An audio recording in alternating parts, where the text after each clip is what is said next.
Divorce is about the money because, one, you have to pay for a divorce, and two, in a divorce, you and your ex-spouse will divide your wealth and assets as part of a settlement agreement. The key to walking away to and with what you're entitled to in a divorce is to hire a divorce professional who works with you in this space so they can educate you before you press go and begin the divorce process. That's why people bring in Donna LaScala and have her on their team. For over 20 years, Donna has been carefully guiding clients through a divorce because Donna is trained not only in all areas of finance, but she is also skilled in mediation, collaborative dispute resolution, a registered financial consultant, and a financial neutral. In addition to all these impressive certifications, Donna is the president of the Long Island chapter of the Financial Planning Association, and Donna's here right now. Donna, welcome. Thank you for having me. It's a pleasure.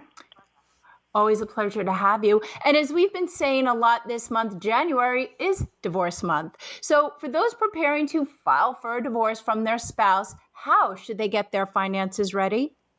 So the most important thing for anyone to do is to start collecting statements from their financial accounts, their bank account, their credit cards, the mortgage, utilities, retirement accounts, brokerage accounts, life insurance, car loans, leases, all those things that go into the marital asset or individual asset pool.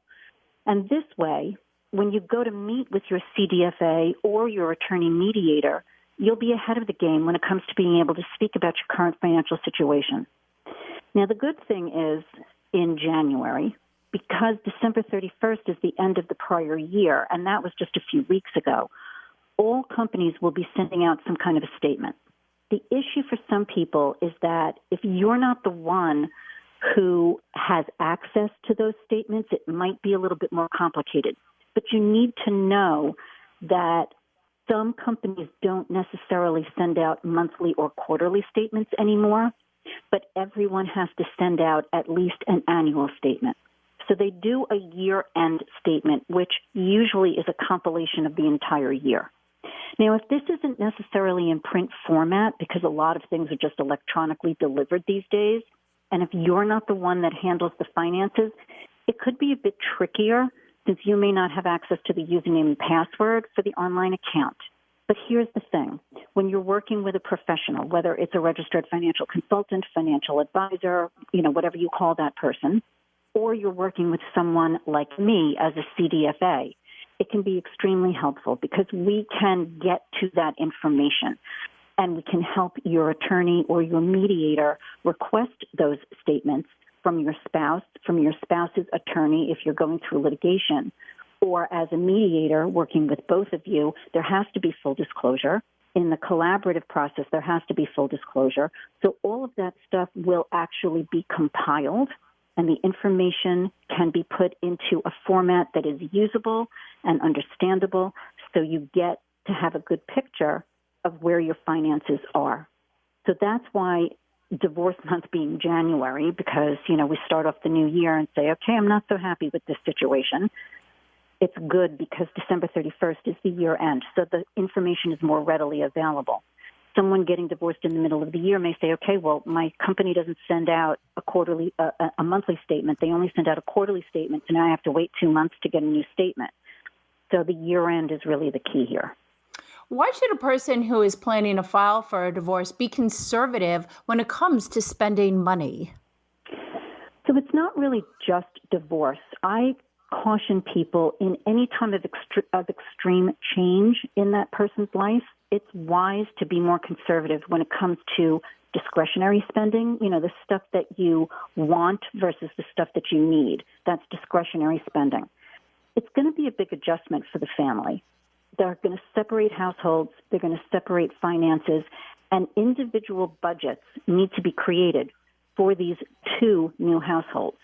And for those people who have never actually done a formal budget in their lives, this can be a very daunting task to begin with. So as a CDFA, that's one of the things that I can help someone put together, and put together a budget that actually makes sense so that they can really see where their money is going.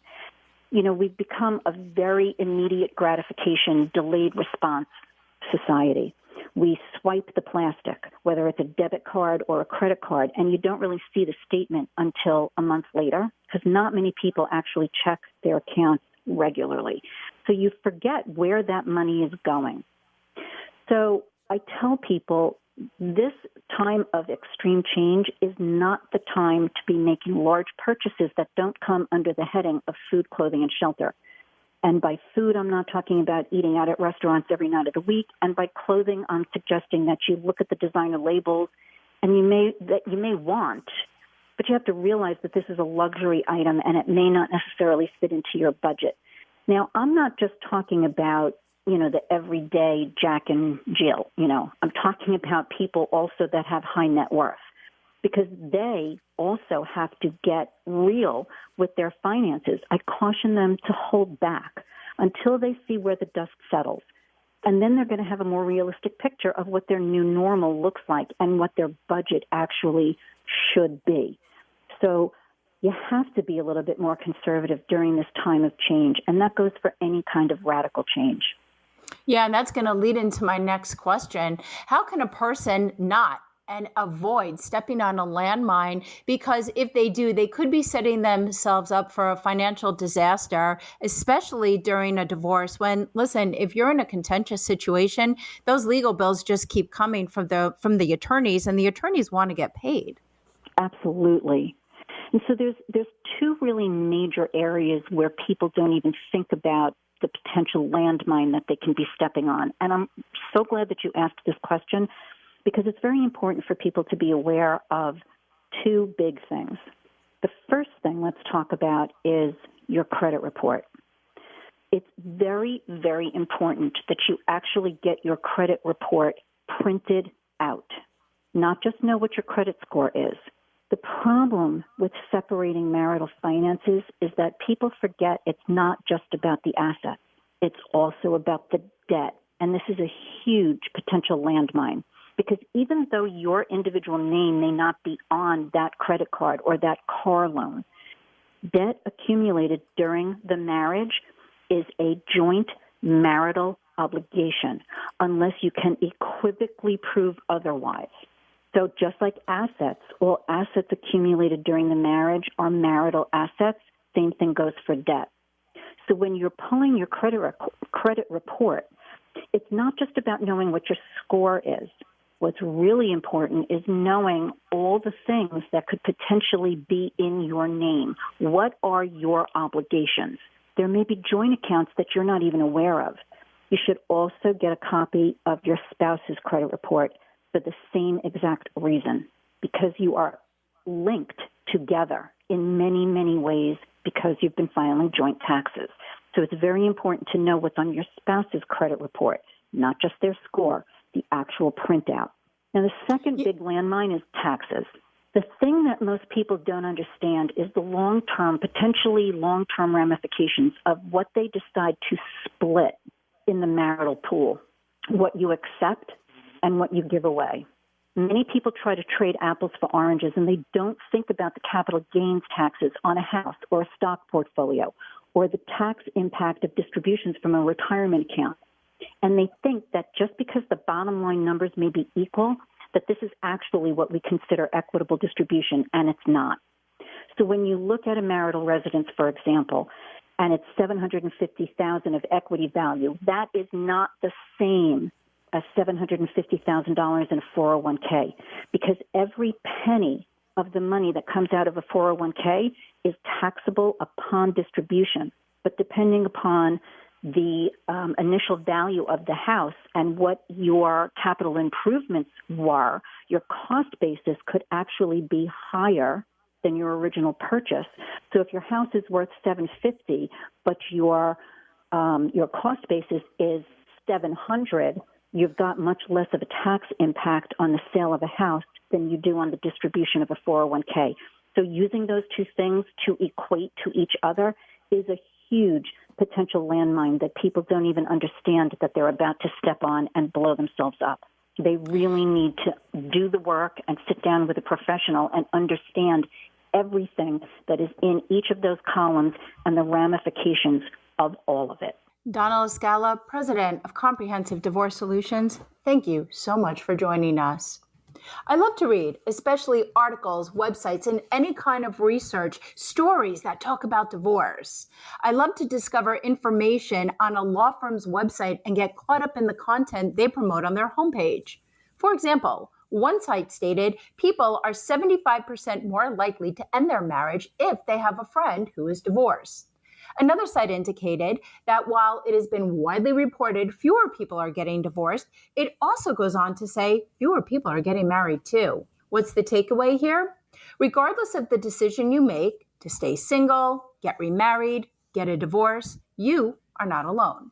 We once discussed how going through a divorce can feel isolating and lonely. But let's revert back to that number I just mentioned, 75%. 75%, that's a pretty big number. So no, you are not the only one going through a divorce, even if you feel like you are. I remember when I filed for a divorce back in 2018. I felt like Tom Hanks in the movie Castaway, alone and on a deserted island with no one but me, myself, and I. But when others found out about my situation, I started to get phone calls, a lot of texts too, from others who went through this transition or new people, such as a friend, a work colleague, or a relative who was going through a divorce, and they wanted to introduce me to them. Now, some of those other divorcees have become my closest friends. That's our show for today. Thank you for joining us. Until next time.